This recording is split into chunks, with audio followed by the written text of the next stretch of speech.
para mais um Caverna do Morcego. Antes de tudo, não esquece de seguir @morcego Marcos em todas as redes sociais e divulgar o nosso podcast para geral.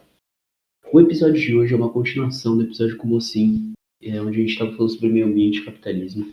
E o episódio de hoje a gente vai tratar sobre racismo ambiental e a crise do meio ambiente, a crise da biodiversidade, perdão. Então, aproveitem aí que, o Mocinho, quem quiser tá lá no outro episódio, lá vou deixar tudo na descrição aqui, mas o cara é muito brabo, muito brabo.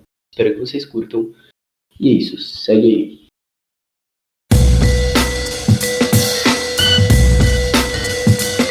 Então, vamos lá falar sobre a crise da biodiversidade. Cara, a gente tem que entender que ao mesmo tempo que a gente falou um pouco no episódio passado, que durante os anos 60, 70, teve muito movimento político para mostrar que a mudança climática era uma coisa real, né? E ao mesmo tempo, nessa época, saiu um livro que hoje é muito famoso, assim, que qualquer pessoa que fez biologia na URSS vai rir porque eu vou falar desse livro, porque é um livro que é sempre comentado lá, que é A Primavera Silenciosa, que é um livro de uma cientista dos Estados Unidos, chamada Rachel Carson. Ela era bióloga marinha, mas o Primavera Silenciosa, na verdade, era sobre o efeito de pesticidas na natureza. Isso está muito relacionado com um tópico que a gente não abordou muito, mas que acho que é muito importante, somente estamos falando de ambiente no Brasil, e é o agronegócio. O agronegócio vem muito de um momento muito importante, na verdade, na história da humanidade, que é a chamada Revolução Verde. O outro nome que ela tem é a Terceira Revolução Agrícola, que no final dos anos 50 e anos 60, a agricultura ela passa a utilizar técnicas que permitem produção em massa, assim, de certos... Não sei qual é o termo que eles usam em agricultura, mas tipo... É a produção em massa de certas plantas, né? Sim, total. Tem um termo agrícola que eu não sei agora, mas basicamente é quando a agricultura fica mecanizada e tem aviões de irrigação e aqueles tratores enormes que fazem colheita de milhões e milhões de toneladas de milho, de arroz, ou do que quer que seja. E a Revolução Verde, na verdade, é um momento muito importante na história da humanidade. Se tu for a ver a curva de população humana,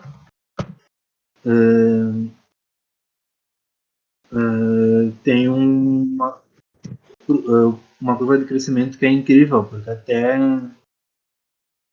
até 1950, basicamente, mais ou menos, vamos dizer 1950, a gente tinha quase que estabilizado por volta dos 2 bilhões de pessoas. Assim. E a população humana sempre cresceu, sempre teve desde o final da peste negra, que foi uma das pandemias que já passou a humanidade, né? Desde o final da peste negra, a população humana sempre vinha crescendo, mas nunca Na escala que foi dessa vez, né, que começou. Quê? Na escala que começou, né, que começou um crescimento desenfreado. Isso. Então, daí, assim, se a gente olhar a população humana no mundo inteiro, ela disparou praticamente nos últimos, não posso dizer, nos últimos 50 anos, assim. Até 1804, século XIX, é sempre menos de 1 bilhão. E para ir de 1 para 2 bilhões demorou 120 anos. Para ir de 2 para 3 bilhões demorou 33 anos. Mas daí, tipo, a partir dos 3 bilhões, para ir para 4 bilhões foram 14 anos, para 5 bilhões 13 anos, para 6 bilhões 12 anos, para 7 bilhões 12 anos. E a previsão é que a gente chegue aos 8 bilhões em 2024, que seriam 13 anos. Ou seja, Caracas, mano. em algum ponto. E normalmente a gente explicaria isso de uma forma simples, né? Que é em ecologia a gente explicaria dizendo tipo, tu tem mais pessoas, né? Você produzem mais, óbvio que tem mais gente.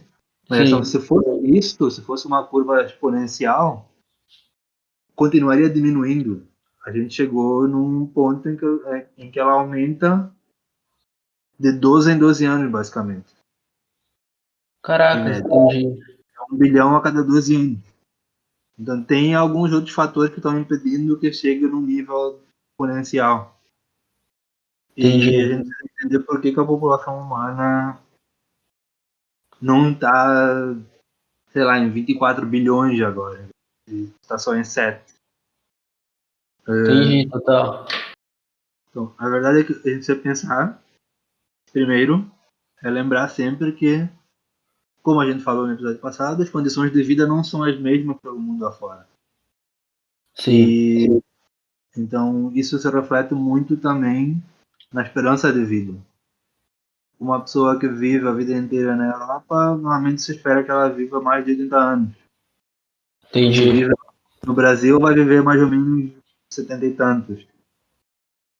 E se vive na África, normalmente espera que ela viva 60 e poucos, 50 e tantos.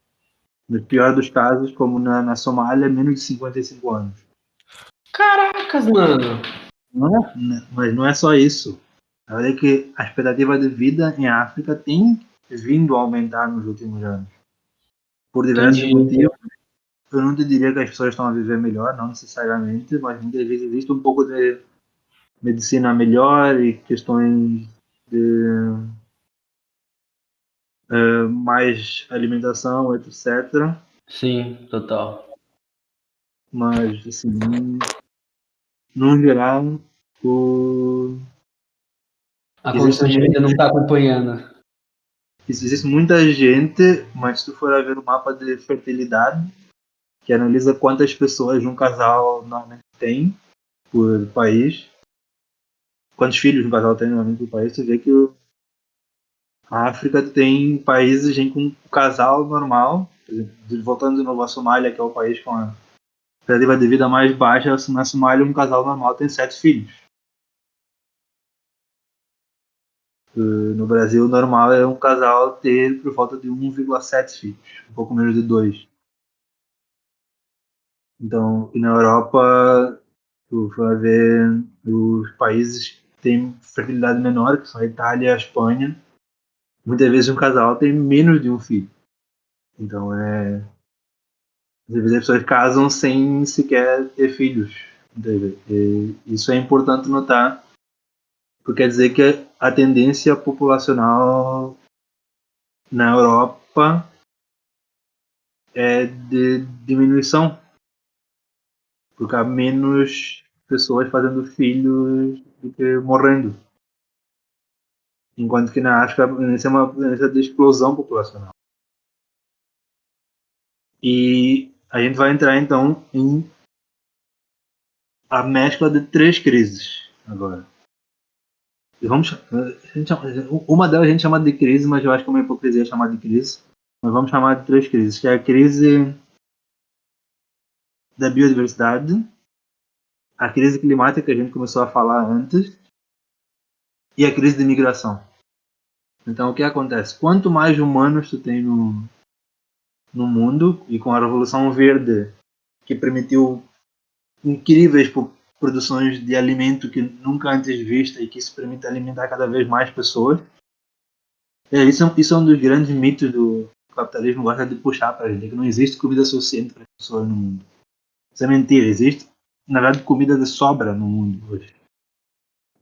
Com a Revolução Verde e as técnicas modernas da agricultura, teria sido possível erradicar fome no mundo em anos 70.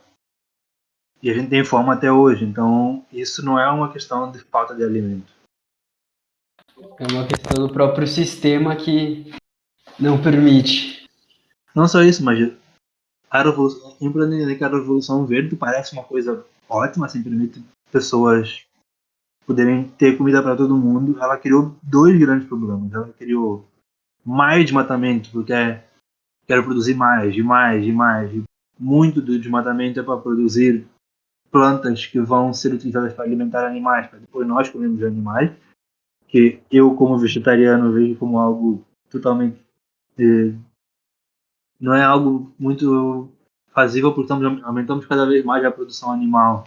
Isso cria outros problemas, porque muitas vezes, para criar animais, criar mais animais, tens que ocupar mais espaço, tens que ocupar mais espaço para ter mais soja ou mais, sei lá, milho para alimentar esses animais.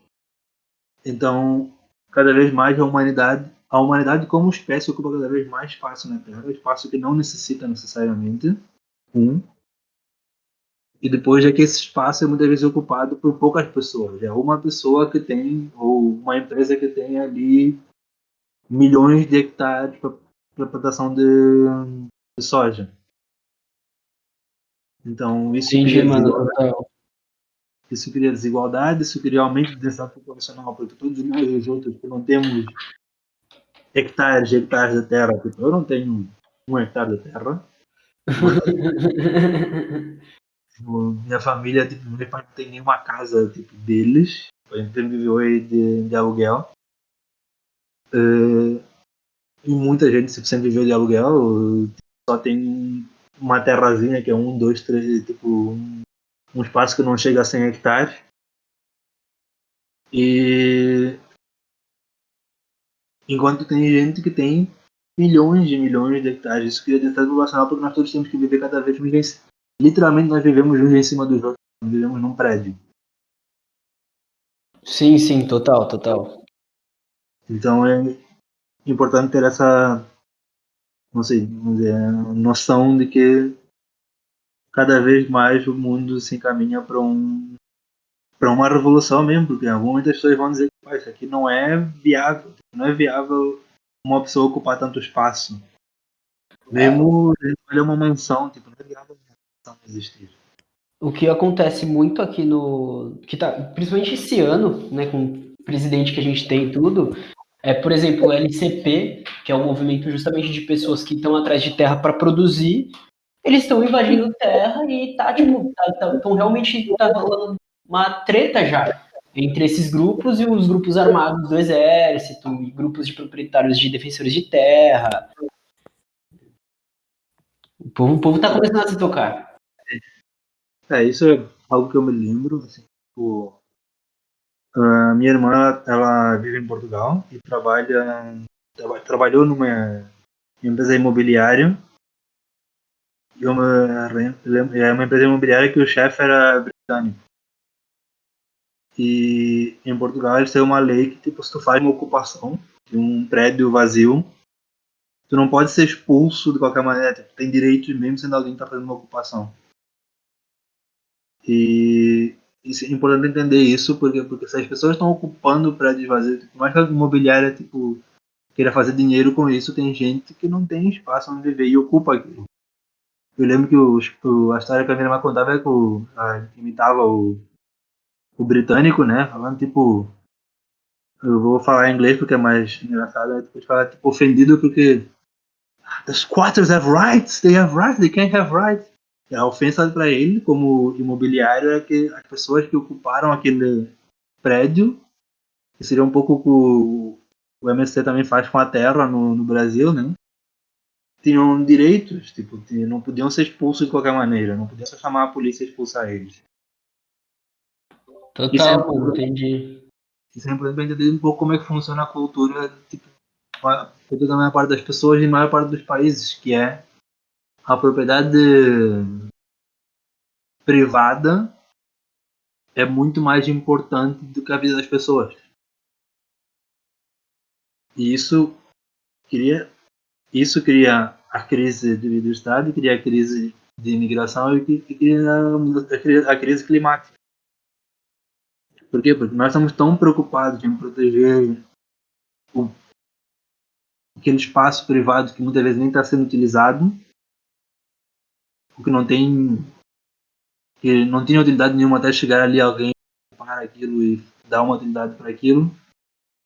E a gente esquece que Nossa, é gente também, e não só isso, mas essa gente tem que viver na rua, não vai ser saudável para eles, sabe? É mais estresse no sistema de saúde, é mais recurso para utilizar.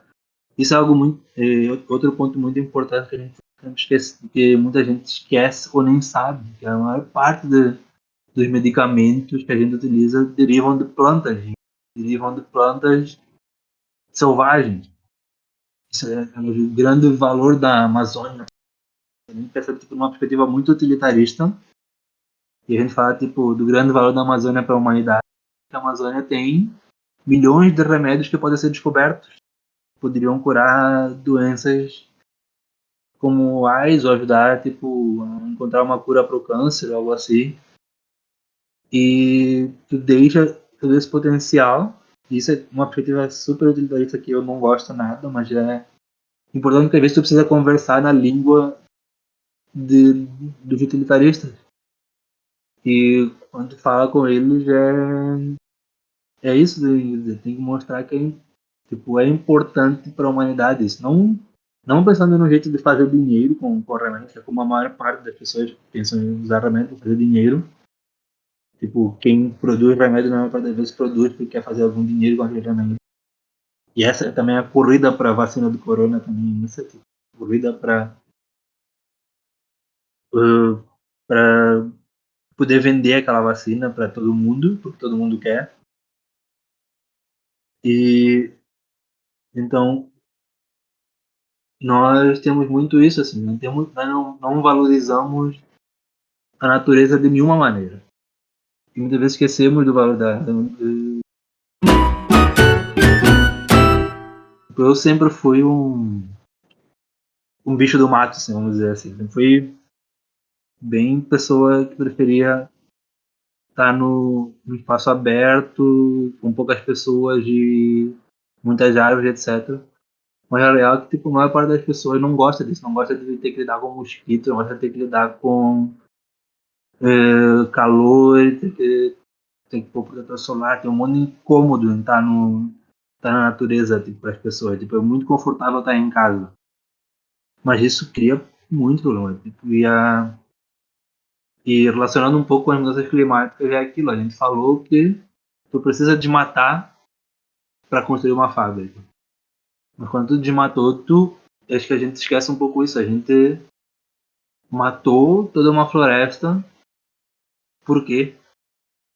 Tipo, a gente matou uma floresta para pôr uma fábrica de papel, que vai matar mais florestas. A gente mata uma floresta para. E é sempre importante isso. Quando a gente mata uma floresta, a gente não mata só a java, a gente mata todos os insetos que viviam na java, a gente mata os animais que viviam nessa java, os animais vertebrados. A gente mata as, a grama que vivia também por baixo da java. Então, para mim, como naturalista, quase sempre tipo, é um genocídio que se repete cada vez que a gente vai construir uma coisa nova. E também entra a questão tipo, de quanta coisa a gente realmente necessita como espécie humana. O que tipo, eu tava conversando com alguns amigos no outro dia, a gente tava falando sobre salário de jogador de futebol, sabe?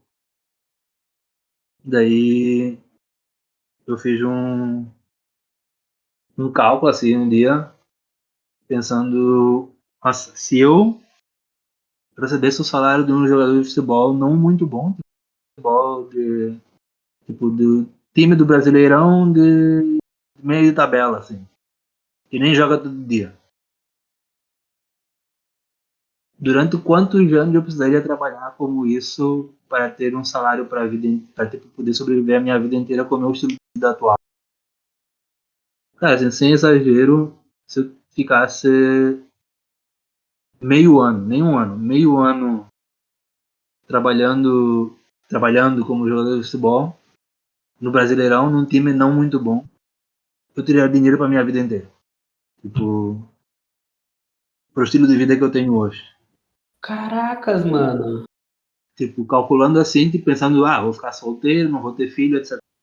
Tu presume que vai O ter estilo de filho, vida que você etc. leva agora, né? Quê? O estilo de vida que você leva agora. Isso. Assumindo isso, eu poderia viver até os meus. Achei que com 6 meses de salário eu poderia viver até os meus 65 anos. Caracas, velho, que da hora, mano. 28 agora. Tipo, é mais de tipo. É aí que a gente pensa, tipo, se eu poderia viver com um salário de mais ou menos, que é o salário de um. Tipo, um salário, digamos, 1 milhão de.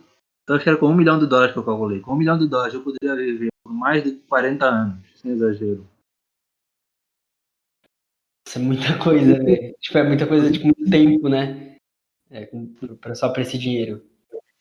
O que tu precisa. E na real, tipo, eu acho que sobraria, porque do jeito que eu calculei, tipo, com 1 milhão sobrava como que 300 mil. Se eu, Caracas, tipo, mano. talvez, na real, acho que eu calculei até pra cima, se eu não me engano, porque eu calculei, tipo, assumindo gastos que eu não tenho. Entendi. Total. Só que a ideia é, tipo, o que, que a gente realmente precisa, tipo, se tu para pra pensar, tipo, quanto tu gasta realmente no teu dia a Sim, sim, dia. sim. Muita coisa vai pra essa lógica consumista, pra essa lógica materialista. E Isso, é desperdício, é simplesmente desperdício, não tem outra palavra. isso, é isso. Se eu tirar, tipo, se eu tirasse do dinheiro desse cálculo os meus consumismos que eu também tenho, não estou dizendo que eu estou vivendo aqui Um monge. nem um monge, né? Nada. Existe uma religião na Índia que é o jainismo, que eles literalmente eles são o grupo provavelmente que menos consumismo faz, porque eles não Sim, aceitam consumir nada que envolveu a morte de algum ser vivo. Então até total. a água que eles bebem eles filtram para tirar qualquer animal que possa estar na água. Caracas, mano. Então, tipo, eu não tô vivendo como um jainista que filtra tudo e vive de comer o resto da comida dos outros. Assim. Mas é uma religião interessante, assim, para conhecer e também saber, porque a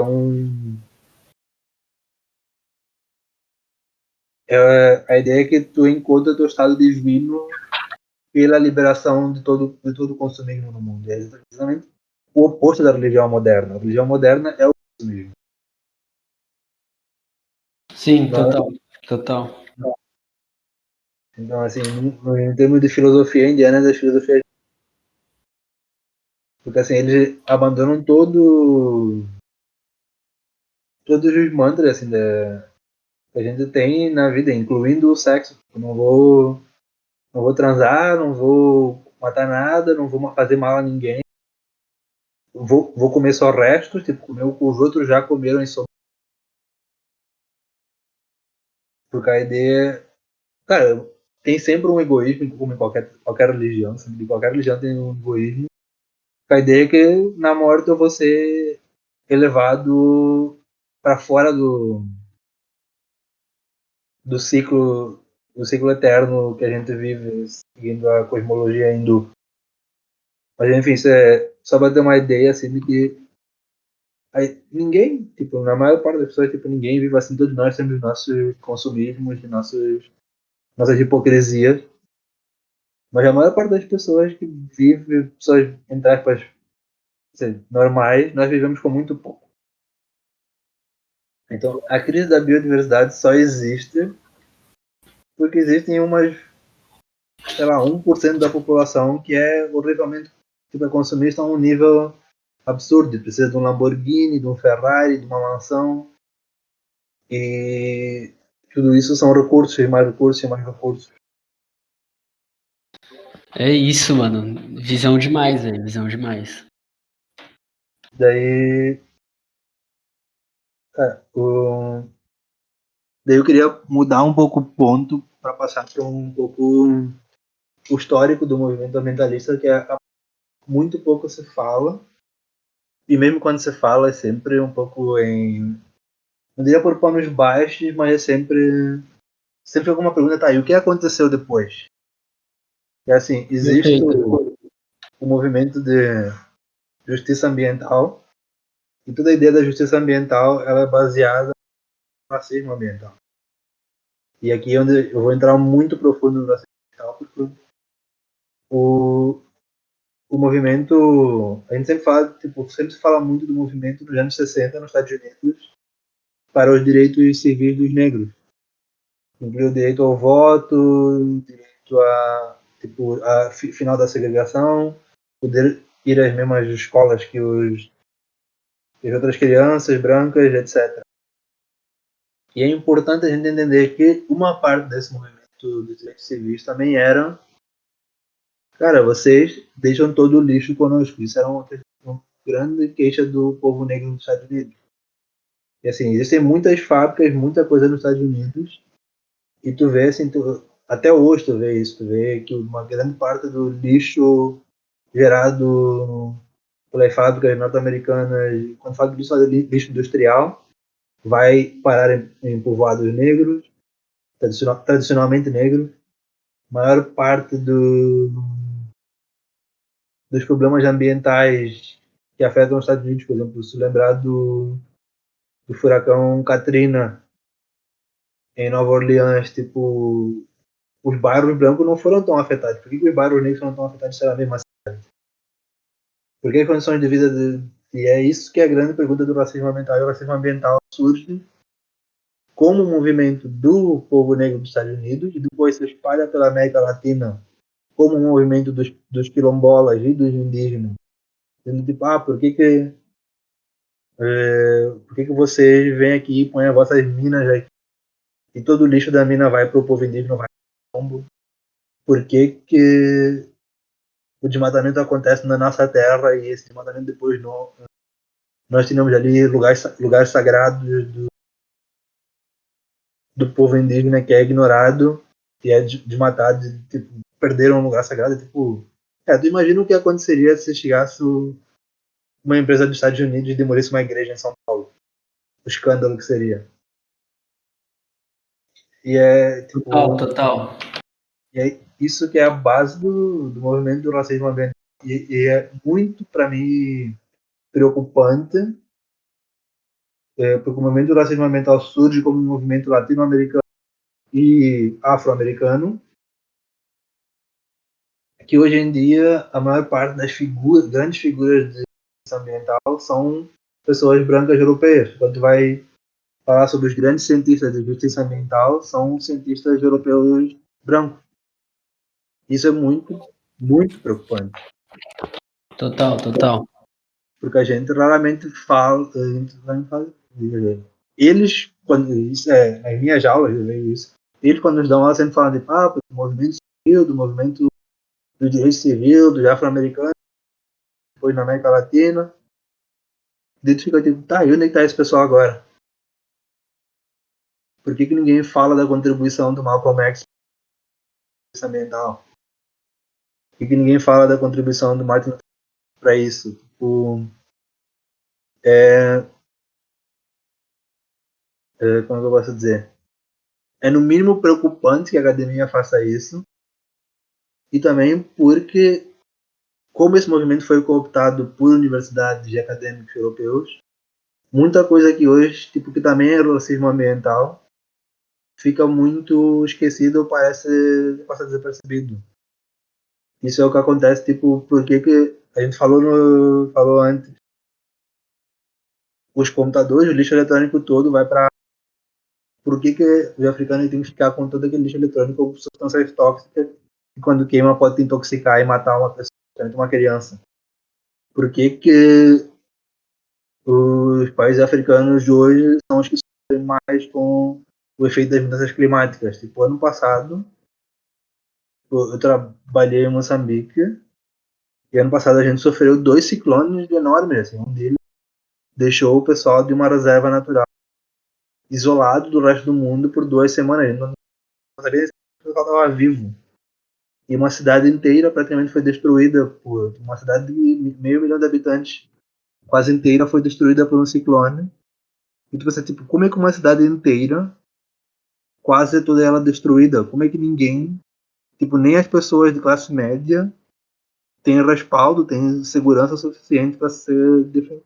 Tipo, ninguém tem condições, tipo, isso é algo que eu sempre digo, tipo, não sei se tu é rico e tá em Moçambique, também vai ser fodido sendo rico em Moçambique.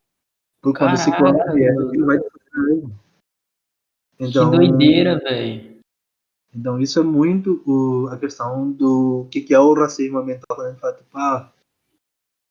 porque o racismo ambiental é quando a gente deixa todo o lixo nas comunidades pobres, deixa todo o lixo industrial nas comunidades pobres, mas também é o fato de que a mudança climática e a crise da biodiversidade, ela é originada pelo consumismo de povos que não são os que Sim, mais sofrem por isso. Porque na hora de sim, total. sofrer, na hora de alguém vai ter que pagar o pato, pagar a conta para a natureza desse estrago que a gente fez. Quem Sim. paga é o povo preto, quem paga é o povo nativo americano. Quem paga é quem tem menos condição. Exatamente, porque o rico pode se defender, se entrar no ele fugir. Que Sim, foi o que aconteceu no Katrina, nos Estados Unidos, quando eles viram que estava vindo um ciclone, um furacão, tipo. Quando viram que estava vindo um furacão, os ricos se botaram no avião, nos helicópteros, sim. dentro de casa. Os pobres tipo, tentando entrar no carro para fugir, não conseguiam fugir. Isso os que tinham carro, né? Outros nem carro tinham, mais pobres ainda. Sim. E a mesma coisa que acontece todos os anos quando chove no Rio, que tem a favela as favelas do Rio são horrivelmente construídas, já nessa área. E se um Sim, aí dia é tiver deslizamento, é isso, soterramento. todo ano tem deslizamento. Como é que tu tem todo ano deslizamento? Sim, Em algum total. momento, algum governo, tipo, nenhum governo nunca parou e pensou, tipo, isso não é normal. A gente não pode normalizar a catástrofe. Isso é o mesmo que acontece em Moçambique. A gente já está num estado em Moçambique, a gente normalizou tanto que quando tem incêndio, tipo, é época de incêndio. Normal. Sabe? Exatamente, eles conseguem que a gente normalize toda a situação e morre por aí, acabou. Ninguém mais. E é o risco de acontecer isso no Brasil agora.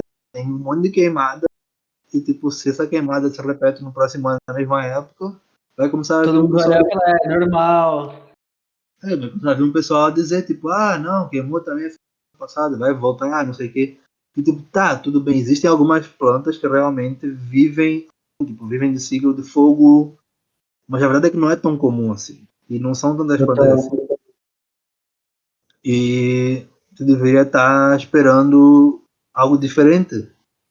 Sim, E eu acho que é aí que entra muito esse movimento ambiental.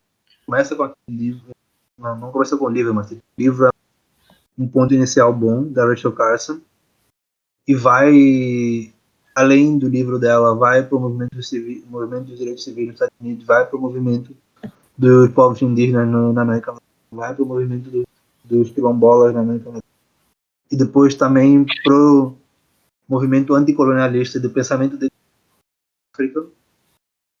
Todos esses movimentos são movimentos políticos, são também movimentos que enfatizam questões ambientais, por mais que eles não queiram, às vezes, por mais que muitas vezes, também quando a gente fala de tipo, povos afro-americanos, de povos afro, não existe tanta preocupação assim com o ambiente, mas sim, isso é a questão que a gente sempre tem, tipo, será que aquela pessoa está no ambiente ou na sua vida?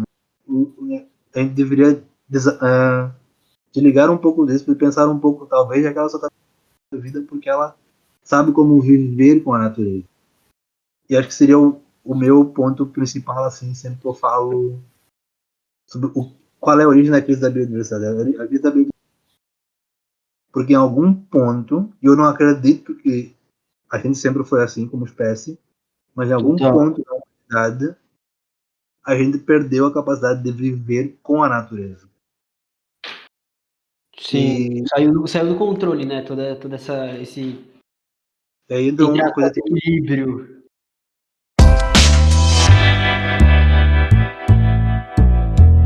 isso, entra uma coisa que tipo assim, eu sou fã, fã mesmo assim, tipo, de parques e reservas naturais. Mas em algum momento a gente tem que parar e pensar, tipo, será que a gente tem tantos parques e reservas no Brasil, em África, nos países africanos, na Argentina, na Colômbia, Será que a gente não está criando cada vez mais separação entre a humanidade e a natureza? Porque muitos parques e reservas têm muito uma cultura de que a gente não quer pessoas aqui dentro. Pessoas não podem viver aqui.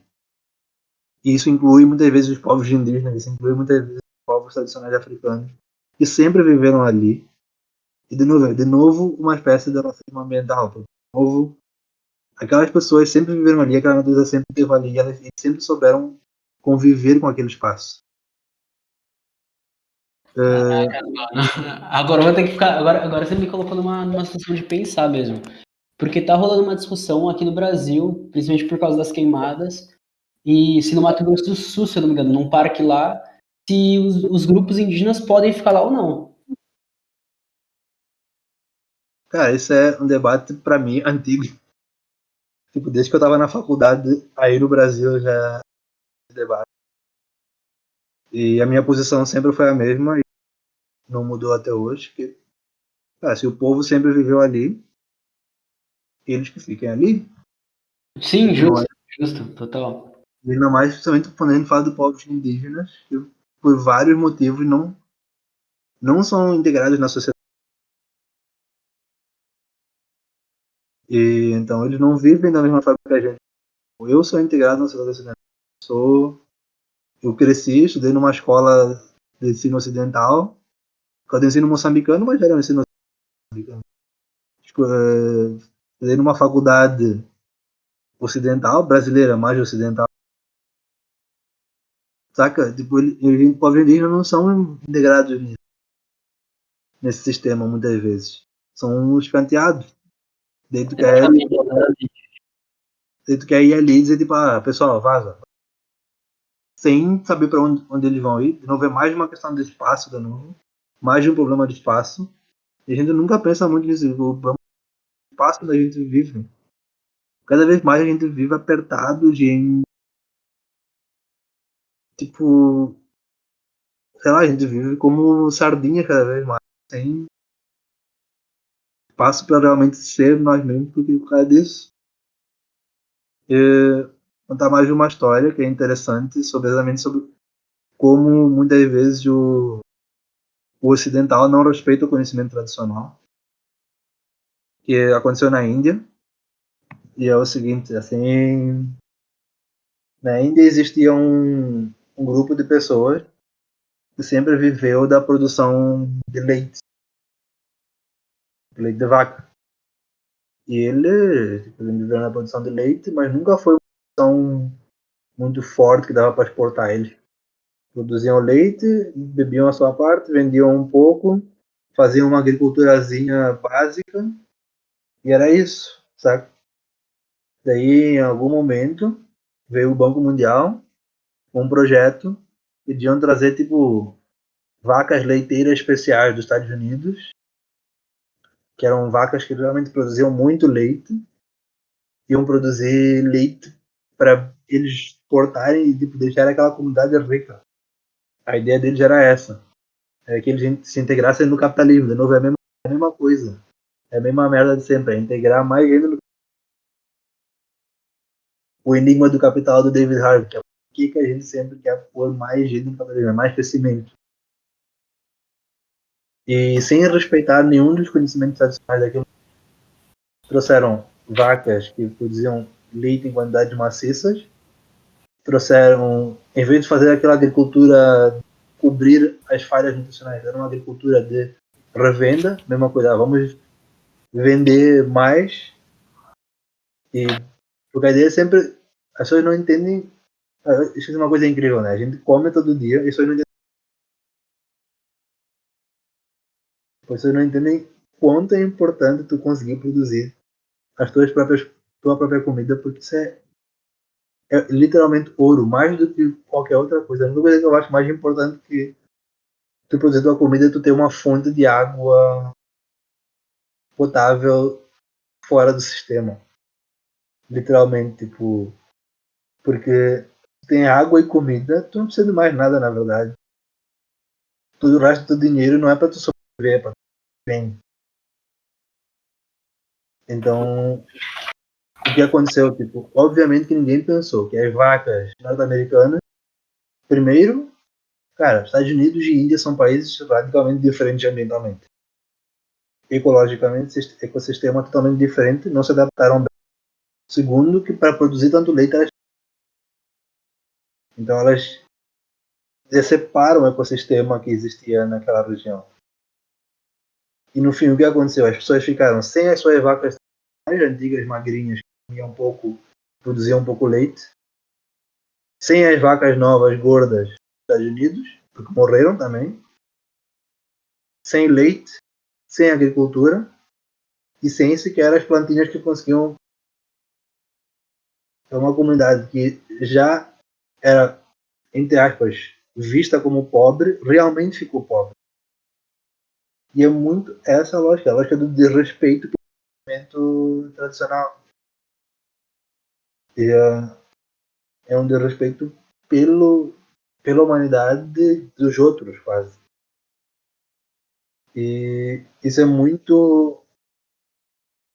Para mim, a grande origem da crise da biodiversidade é essa. Tipo, é uma sociedade ocidental que não tem respeito nenhum pela natureza, nem pelo resto da humanidade, que vai e cria mais crises, porque antes um espaço que era de convivência entre as pessoas e outros animais e outras plantas, virou um espaço onde só viviam pessoas miseráveis.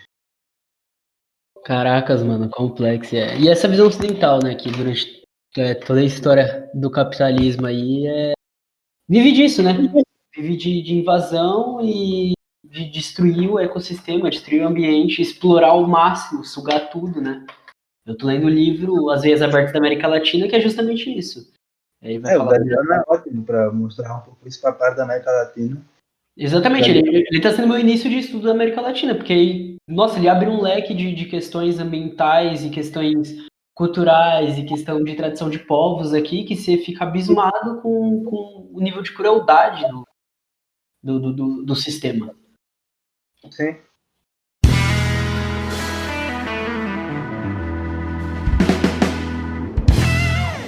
Daí, assim, falando um pouco sobre a crise da biodiversidade em geral, acho que é muito importante notar isso, que eu não quero estar trazendo um monte de dados, não é tão importante quanto as espécies já desapareceram, quanto as espécies vão desaparecer no futuro. Muito porque eu vejo a extinção como algo normal. O que eu não vejo como normal é tanta extinção acontecendo em tão pouco tempo. Também o nosso próprio. Eu lembro quando, voltando assim um pouco para a faculdade, a gente, em uma aula, o professor nos pergunta assim: por que vocês estão aqui? Tipo, numa aula de biologia e conservação, por que vocês fazem biologia de conservação? O que vocês querem? E eu me recordo sempre que eu era o monitor da cadeira, quase todos os alunos tinham a mesma angústia e o mesmo erro para mim. Eles querem, a gente quer sempre saber como eu vou mudar o sistema, como eu vou, tipo, como eu vou salvar os bichinhos, como eu vou salvar as plantas. E não é só isso, a gente precisa ver por que é importante salvar isso. E é, para mim, a grande mensagem, tipo, por que a crise importa? Por que é tão importante quanto a mudança climática? Porque a gente não pode esquecer que a natureza, ela só por si, só por existir, ela tem um valor que vai além do valor monetário, tipo, da utilidade que ela tem para nós. Ela tem valor porque ela existe, não porque é bonito, não porque é feio, não porque tem utilidade medicinal, comida. Tipo, só porque existe e é um ser vivo. Ela é importante também. Tal como eu ou tu, a gente tipo, pode ser tipo o ser humano mais desprezível do mundo, mas tem uma importância por ser um ser vivo, por ser um ser humano. Por isso que, tipo, eu sempre fui muito contra a pena de morte. Porque pra mim eu não consigo pensar, tipo, nada que uma pessoa vai fazer, mesmo matar outra pessoa, é suficiente pra eu deixar de pensar, tipo, a vida dela, tal como a mesma coisa acontece, tipo, tudo bem, a gente come e precisa sobreviver, isso inclui comer outros seres vivos. Não, não tô fazendo apologia ao jainismo de novo. Mas Total. a gente precisa entender que, tipo, há um limite, a gente não precisa explorar a natureza como se ela existisse para servir a gente.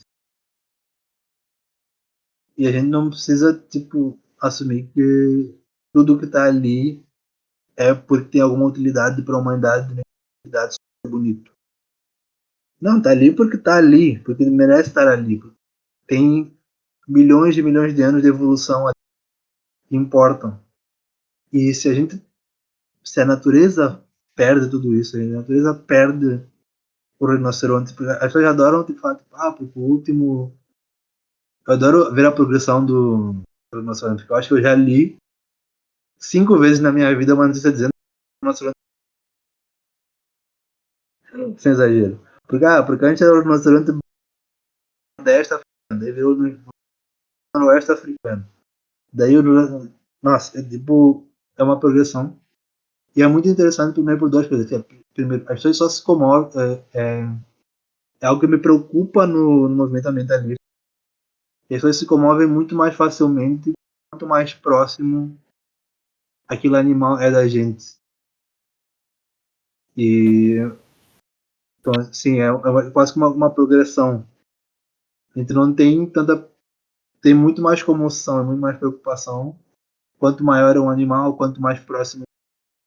E vai se diminuindo isso até chegar a um nível que tipo, se uma planta desaparece, não era uma planta que não era uma planta que não era comestível e não era medicinal, a maior parte das pessoas está nem aí para a planta, tipo, desapareceu. Não era bonita, não era comestível, não era medicinal. O que importa? Total, mano, total, caracas. Estava ali, existia, merecia existir. E eu acho que é um pouco isso. A gente como sociedade não tem amor pela natureza. Isso, obviamente, digo falando da sociedade ocidental, porque a gente fala de outras sociedades e muitas mostram muito mais amor pela natureza.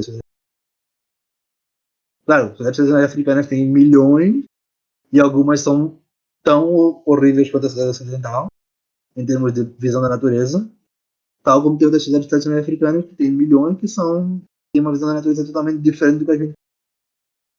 O mesmo se aplica às cidades indígenas nativamente, que têm milhões de visões do mundo. E eu acho que isso é outra coisa que a gente não pode cair no mito do bom selvagem.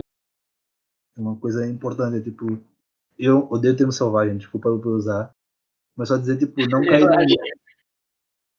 Tipo, não cair no mito de que aquela pessoa é da minha cultura, que só porque eu desgosto da minha cultura, e aqui assumindo que eu sou parte da cultura ocidental, infelizmente, óbvio, sou parte de uma cultura ocidental, que eu cresci no meio de uma cultura ocidental misturada com cultura indiana e cultura africana, e então é uma visão do mundo diferente, claro, de alguém que cresce na cultura ocidental. Mas ainda assim, cultura ocidental é a maior parte, tipo, é o que eu via na televisão, é o que eu escola, muito do que eu via em casa é originário de cultura ocidental, mesmo com os meus pais. Então, assumindo que por mais que eu desgoste da minha cultura, eu não posso só usar tudo que é de fora, eu preciso analisar sempre criticamente e saber, tipo, o que é ruim, o que é bom, o que eu posso aprender, o que eu posso aprender para levar para formar uma coisa que não seja tão discriminatória, tão horrível, que me deixa com tanta dor de cabeça. Porque é sempre assim, tipo, a gente fica numa dor de cabeça eterna.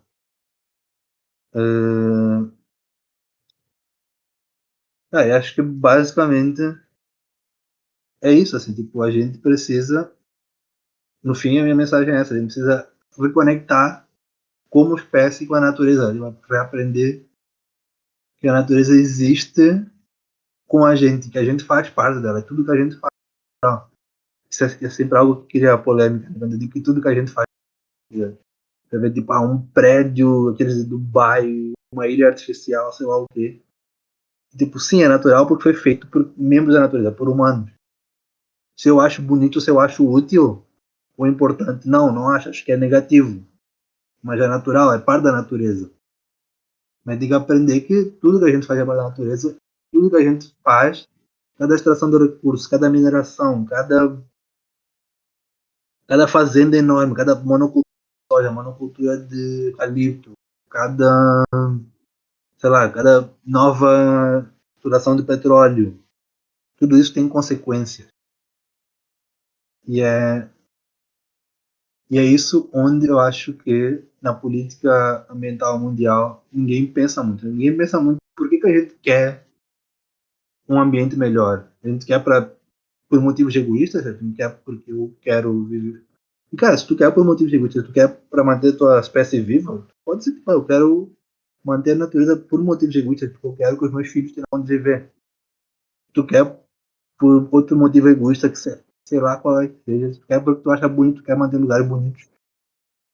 Tu assume, ou se tu quer só porque tipo, tu é como eu que acha que a gente não tem.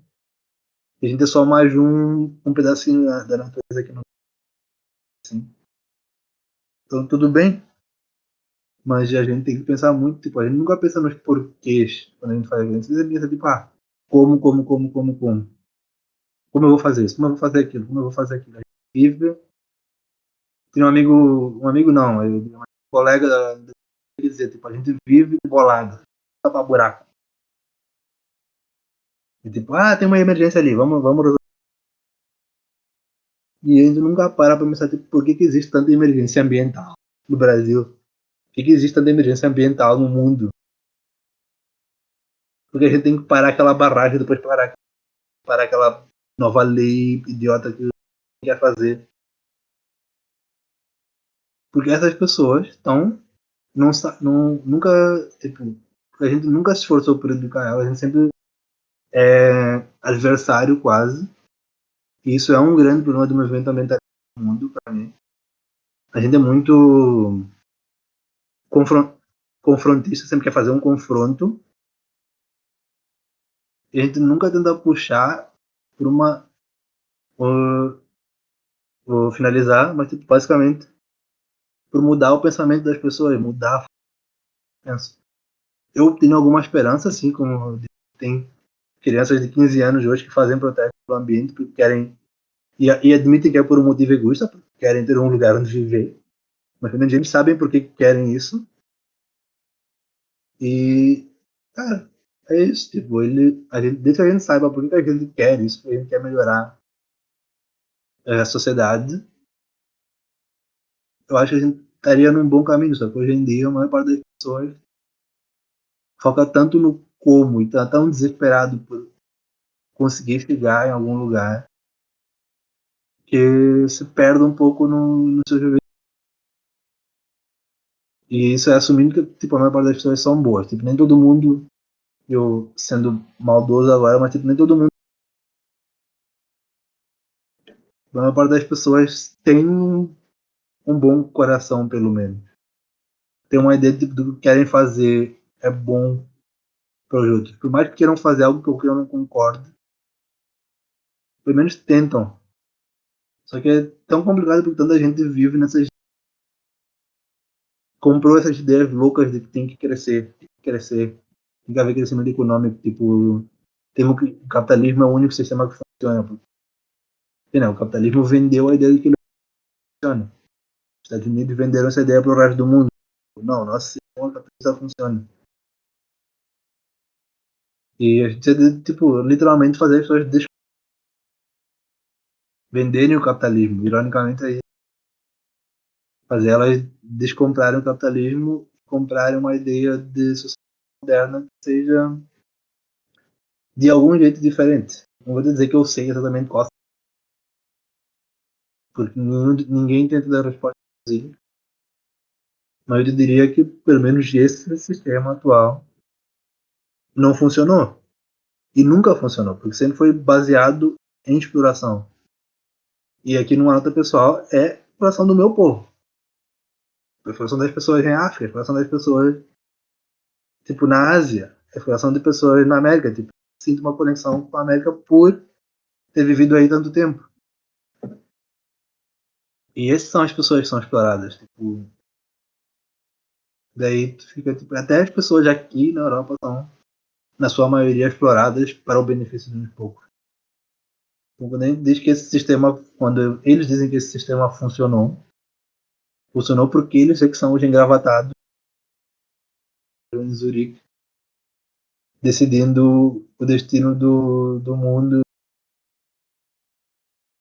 E se der errado, eles não vão ser os que vão morrer.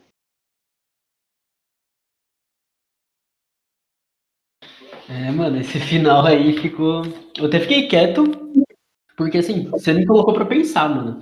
Desde quando você perguntou, você falou, ó, a gente tá fazendo a pergunta errada, a pergunta tem que ser o porquê primeiro. Eu tô aqui, tipo, caracas, mano. Porque eu tô começando a me inteirar por essas questões ambientais recentemente e tudo. E, mano, obrigado, porque, mano, você me deu uma aula. Você me falou muita coisa aqui que eu acho que vai, até pro pessoal que tá ouvindo, vai agregar muita coisa, vai trazer muito conhecimento, vai trazer muito pensamento, vai desenvolver essa questão. E até sobre essa sua última fala sobre a questão de exploração, né? É aquela questão. Eu nunca vou ser realmente livre enquanto tiver um povo sendo explorado. Porque esse povo, a identificação vai ser por isso. Então, mano, eu agradeço muito, velho, muito por tirar seu tempo, por, mano, trazer todos esses conteúdos. E aí, esse final aqui, né, eu geralmente abro pra você, mano, falar se você tem algum trampo que dá pra ver na internet, ou divulgar rede social, tipo, qualquer coisa, pode abrir aí, depois eu coloco tudo na descrição. Assim, tipo, no geral, eu não. Por muito tempo eu escrevia textos, tipo, em geral sobre política ambiental, ou até sobre questões sociológicas. Não vou mentir, tipo, há um tempo que eu não tenho escrito muito.